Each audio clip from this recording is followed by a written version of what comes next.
My client today is Jason Roy, former Houston police officer. He was involved in a near-fatal wreck about 7 years ago. He is a legend in the first responder community, and I am super stoked to be tattooing him and finally meeting this guy in person.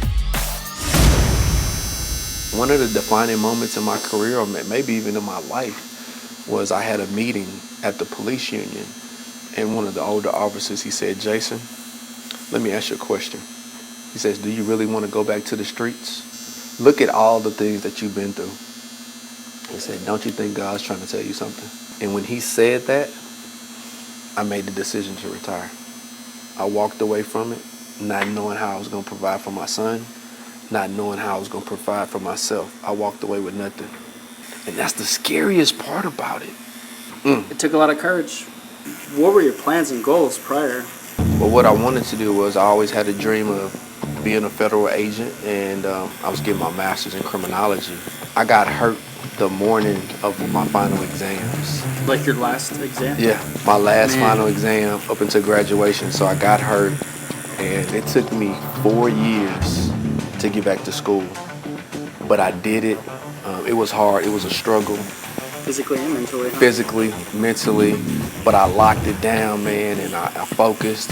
I graduated with my master's, man, in 2016, man. I walked across that stage. How did that feel? Oh, man, that was awesome. One of the greatest accomplishments of my life. And I was so happy my son was there, my family and friends was there, and I knew what it took to get back and what I had to do and what I did to get back.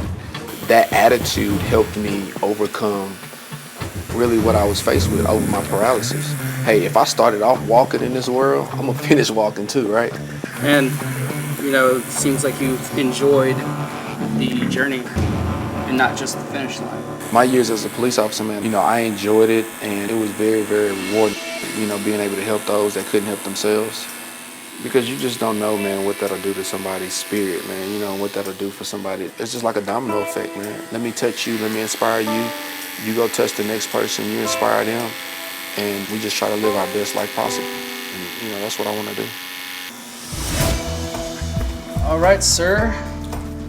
I think we're all done. Wow. You killed it, man. You killed it, man. My fellow first responder. Yes, sir. Yes, sir. I love it, man. The tattoo is phenomenal. The fact that it was done by a fellow first responder is amazing. Man, you knocked it out of the park, dude. Yeah, I was happy to be able to do it for you, man.